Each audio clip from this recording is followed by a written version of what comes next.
대표님 뭐 하세요? 사람이면 깨워야 되는 거 아니야? 2022년도 포브스 코리아 2030 파워 리더에 선정된 저는 각 산업의 몇천억 조단위 혁신가들을 인터뷰를 하고 있습니다. 현재 뷰티 마케팅 국내 1위 부스 컴퍼니를 운영 중입니다. 안녕하세요. 포브스 박진호의 인생 치트키입니다. 대표님이 한때 내가 고양이와 다른 게 뭘까라고 생각하신 적이 있다고 들었는데요. 네네. 왜 그러셨을까요? 작년에 되게 심하게 번아웃이 왔어요. 제가 생각하는 번아웃의 기준은 그냥 몸이 안 움직여요. 집을 탈출할 수가 없는 거죠. 그때 너무나 그걸 탈출하고 싶어서 그 일본 용어로 뭐 히키코모리? 네. 그 히키코모리라는 책도 사봤어요. 결국 읽지는 않았죠. 번아웃이 오면 할 수가 없어요. 그렇지만 이 집에 있으면서 제가 고양이랑 강아지를 키우다 보니까 고양이를 딱 보면서 고양이와 내가 뭐가 다를까? 이런 생각을 되게 고민을 많이 했었던 적이 있어요.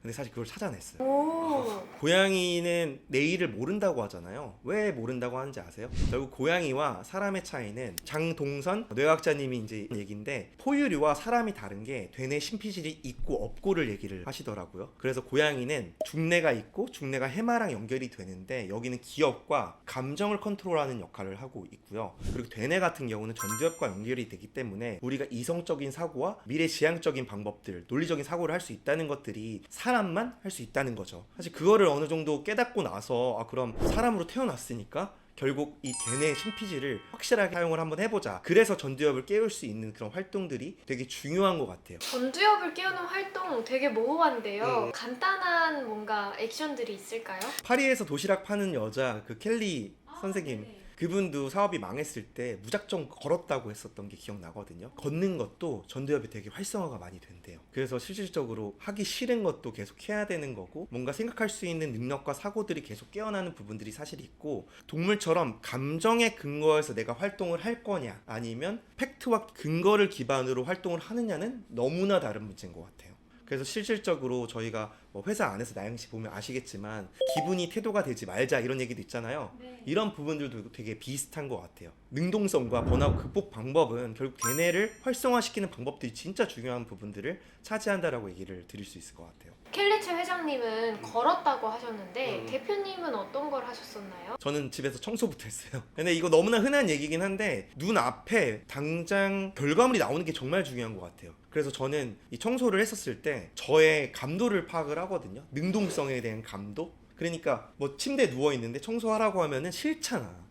그런 것들을 억지로 할 수 있는 나만의 스킬, 나만의 의지를 계속 키우는 거죠. 그래서 되게 재밌는 건 뭐냐면, 청소하기 싫으면 일도 하기 싫어요. 근데 청소가 어느 정도 막 말끔하게 다 끝났어. 그러면서 내 몸이 다 깨워지거든요. 그때는 일도 다 잘 돼. 항상 왜 일에는 사람들은 감정을 넣어서 하는 부분들이 사실 많은데, 우리나라 사람 특성상 그런 부분들이 사실 있는 것 같아요. 이게 좋다, 나쁘다, 뭐 좋아하는 일을 해야 하는 게 좋아요? 아니면 잘하는 일을 하는 게 좋아요? 난 이런 부분들도 왜 두 가지를 꼭 선택해야 되는지도 잘 모르겠고, 결국은 좋아하는 일은 그냥 하게 돼 있어요. 하지만 되게 중요한 거는 싫어하는 것도 할 수 있는 본인만의 메타인지와 능력이 필요한데, 이런 것들도 결국은 이 되뇌랑 다 연결이 되어 있는 부분들인 거죠. 그러면은 청소와 산책, 운동도 그런 게 도움이 될 수 있겠네요. 전 그렇다 생각해요. 운동을 통해서 몸과 마음, 머리는 뗄 수가 사실 없잖아요. 그래서 실질적으로 뇌가 안 깨어지는 것들도 몸이 안 깨어나서 그런 부분들도 사실 있어요. 그래서 제가 그래도 강연이랑 뭐 세미나 같은 거 준비했었을 때도 미리 몇 시간 전부터 일어나서 뇌를 되게 깨워두잖아요. 기본적으로 글도 쓰고 얘기도 많이 하죠. 그러면 강의를 하는 순간 모든 게 되게 순조롭게 돌아가는 부분들이 사실 있는데, 뭔가 몸이 안 깨어난 상태에서 만약에 그걸 가게 된다면은 결국 몸도 뇌도 버벅거릴 수밖에 없는 상황이 생기죠. 그럼 오늘의 요약, 번아웃이 와서 아무것도 하기 싫을 때 이것만큼은 해라, 어떤 걸까요? 그냥 청소부터 했으면 좋겠어요. 청소부터 하면서 내가 이 청소 하나도 못하는데 이런 것들까지 어떻게 할 수 있을까? 싫어하는 것을 할 수 있는 용기가 되게 필요한 것 같아요. 제가 최근에 도전을 했었던 거는 배민 라이더를 또 하고 있거든요. 그래서 사람들 보면 되게 대표님이 이거 왜 해요? 그렇게 얘기하잖아요. 뭔가 시도하는 게 너무 어려웠어. 그러니까 사람들은 뭐 운동과 산책을 하면서 도보로 배민을 하면 좋겠다라는 얘기를 하는데, 실행하는 사람이 아무도 없었어. 근데 그걸 해보고 싶었어. 그래서 첫 번째 배차가 딱 잡혔는데, 이 배차를 코를 눌러야 하면 내가 어디로 가야 되는 동선이 짜지는데 손이 안 떨어지더라고. 그래서 눈 감고 빡 눌렀어요. 근데 막상 그걸 하고 나니까 이 모든 활동들이 되게 순조롭게 진행됐고 결국은 실행을 못한다는 것 자체는 그 실행 전이 짜증나지 막상 해보면 사실 별거 없거든요. 그래서 작은 활동들부터 시작하고 싫어하는 것들도 한번 해보는 것들이 그런 용기가 저는 되게 중요하다 생각이 사실 들어요. 그래서 그 부분들을 꼭 염두하셨으면 좋을 것 같아요. 번아웃에 관한 네. 극복 방법 네. 자세히 설명 주셔서 감사합니다. 감사합니다.